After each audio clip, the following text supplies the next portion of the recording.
हाँ नमस्कार बच्चों।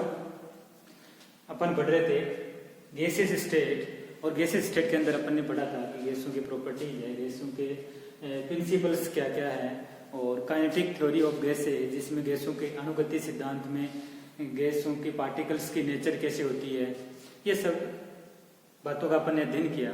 आज अपन कुछ इंपॉर्टेंट टर्मिनोलॉजी है काइनेटिक थ्योरी ऑफ गैसेस की, उनका अपन डिटेल से एक एक करके और अध्ययन करेंगे। सबसे पहले अपन बात करें कि कोलिजन नंबर क्या होता है।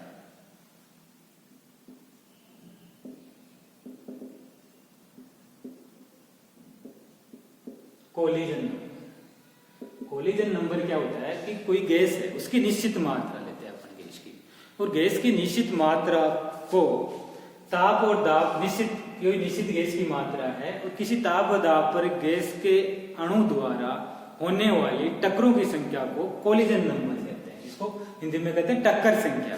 कोलिजन नंबर का अर्थ होता है टक्कर संख्या। तो टक्कर संख्या क्या कहेंगे अपन कि निश्चित मात्रा गैस की किसी निश्चित ताप दाब पर होने वाली गैस के अणु द्वारा टक्करों की संख्या को कोलिजन नंबर कहते हैं। कि गैस के अणु निश्चित मात्रा में कितनी टक्करें करते हैं उनकी संख्या को अपन क्या कहते हैं, टक्कर संख्या कहते हैं। तो ये तो हुई टक्कर संख्या। गैस के अणुओं की टक्करों की संख्या को गैस के अणु की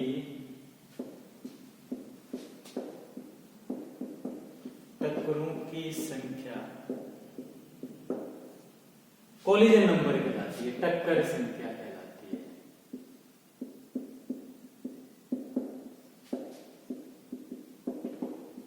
टक्कर संख्या कहलाती है। तो ये तो हुई कोलिजन नंबर, एक सिंपल सी बात है।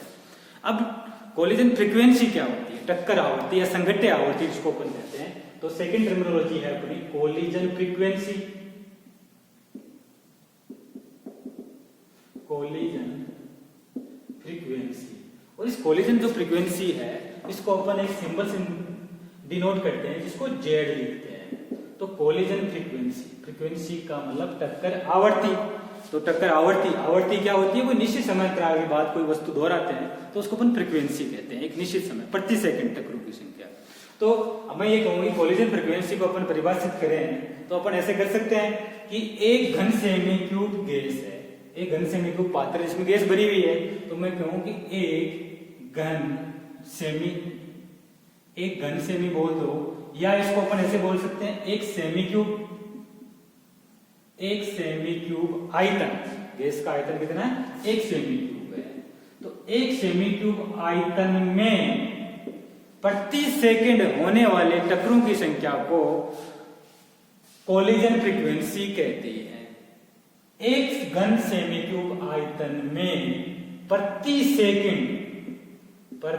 सेकंड होने वाली टक्करों की संख्या को कोलिजन फ्रीक्वेंसी कहते हैं। कि 1 सेंटीमीटर में कितनी टक्कर हो रही है वो उसकी क्या कहलाएगी, कोलिजन फ्रीक्वेंसी। तो प्रति सेकंड टक्करों की संख्या को कोलिजन नंबर कहते हैं। कोलिजन नंबर कहते हैं प्रति सेकंड होने वाले टक्करों की संख्या को, और इसको जेड से निरूपित करते हैं। कोलिजन नंबर का सिंबल क्या होता है, जेड। तो इसके लिए प्रति सेकंड होने वाले टक्करों की संख्या को एक सूत्र के रूप में अपन लिखें, निरूपित करें। तो सूत्र के रूप में देखो इस प्रकार से अपन सूत्र के रूप में लिख सकते हैं। जैसे मान लो टक्करों कोलिजन फ्रीक्वेंसी जिसको अपन जेड से लिखते हैं, तो जेड बराबर √2 pi sigma square n dash का स्क्वायर और वी एवरेज।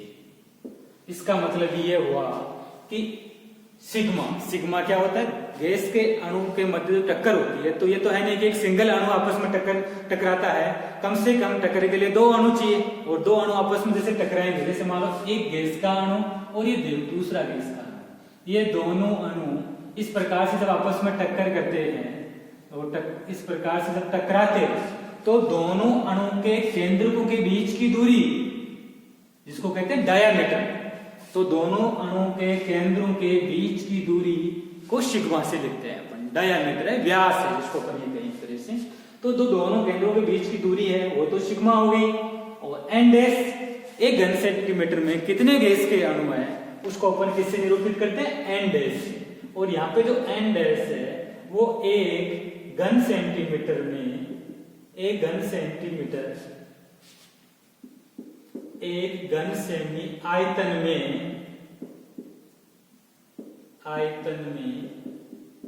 गैस के अणु की संख्या,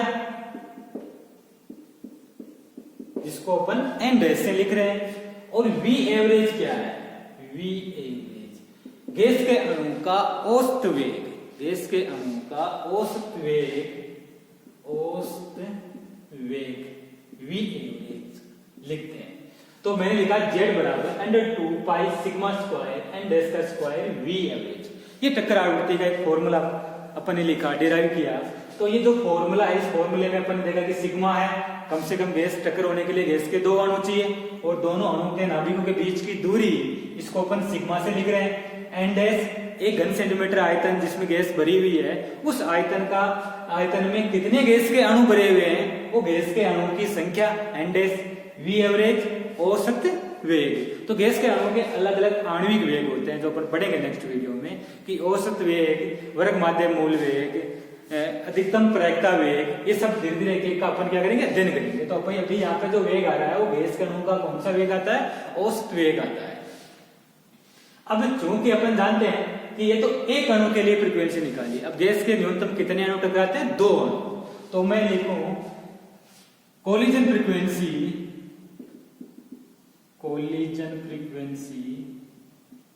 बराबर इन 2 अणु के लिए, तो इसकी z/2, एक अणु की इतनी है, तो 2 अणु के टकराने से जो प्राप्त हो रही है, इसका मतलब उसका आधा कर देंगे, तो z/2 है। और z/2 का मतलब ये हुआ कि z का मान है √2 pi sigma square n dash का स्क्वायर वी एवरेज बटा 2। अब इस समीकरण को अपन क्या करेंगे, सोल्व कर लेंगे। तो सिंपल सी बात है, √2 बटा 2 pi sigma square n dash का स्क्वायर वी एवरेज। अब 2 को ऊपर नीचे गुणा करें अपन, इसको भी √2 से और इसको भी √2 से, तो √2 से रूट हट जाएगा और 2 से 2 कट जाएगा, तो ये कट गया। तो क्या प्राप्त हुआ, पाई बटा √2 सिग्मा स्क्वायर एन डैश का स्क्वायर वी एवरेज बचा। तो ये करेगी कोलिजन फ्रीक्वेंसी। ये 2 अणु के लिए इतनी है, तो एक के लिए आधी हो जाएगी, तो z/2 लिख दिया मैंने, और इसका मान ये प्राप्त हुआ। तो कोलिजन फ्रीक्वेंसी का मान कितना प्राप्त हुआ, ये देखो।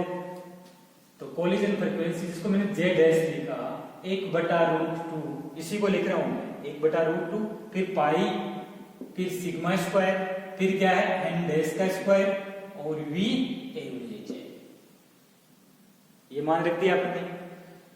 अब अपन को देखना है कि चूंकि वी एवरेज जो औसत वेग होता है उसका मान निश्चित होता है, तो इसका मान होता है √8 बटा पाई RT बटा m। वी एवरेज का मान निश्चित होता है, और जिसका मान होता है √8 RT बटा पाई m। अब इसका मान रख दो वी एवरेज की जगह, तो z डैश बराबर हो जाएगा 1/√2 pi sigma square n dash का स्क्वायर, और वी एवरेज की जगह मैंने रख दिया 8 RT बटा पाई m। तो इस प्रकार से अपन क्या निकाल सकते हैं, कोलिजन फ्रीक्वेंसी ज्ञात कर सकते हैं सूत्र की सहायता से। अपन को जो मान दिए, डायमीटर दे दिया, अणु की संख्या दी हुई हो, और आर यूनिवर्सल गैस कांस्टेंट है, इसका मान फिक्स होता ही है। टेम्परेचर वो डिसाइड कर देंगे कि कितना टेम्परेचर पे आपको ये कैलकुलेशन करनी है, जैसे 25 डिग्री पे है, या फिर उसको अपन किस में चेंज कर लेंगे, केल्विन में चेंज कर लेंगे। जो भी टेम्परेचर देंगे उसको केल्विन में चेंज कर देंगे। एम मास, गैस के अणु का द्रव्यमान कितना है, टोटल द्रव्यमान वो रख देंगे, तो इससे कोलिजन फ्रीक्वेंसी प्राप्त हो जाएगी। तो 2 टर्म पढ़ी अपनी, एक कोलिजन नंबर। कोलिजन नंबर तो निश्चित मात्रा, किसी गैस की निश्चित मात्रा में निश्चित ताप दाब पर होने वाले टक्करों की संख्या, वो होगी कोलिजन नंबर। और ये है कोलिजन फ्रीक्वेंसी।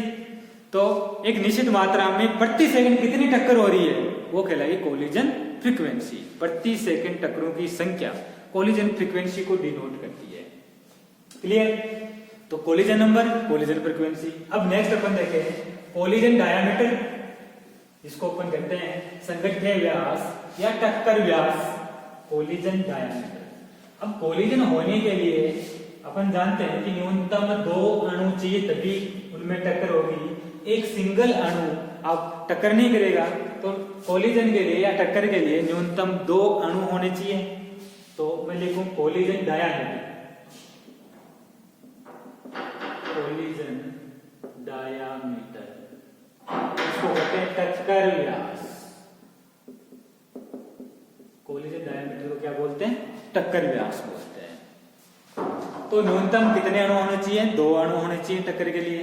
तो जैसे मान लो मैंने एक अणु लिया, ये अणु हो गया, प्लस दूसरा गैस का अणु लिया, ये अणु लिया, और ये दोनों अणु ये इस दिशा में गति कर रहा है। ये जब दोनों अणु आपस में टकराते हैं और ये इस प्रकार से दोनों में टक्कर होगी, जब दोनों अणु में टक्कर होती है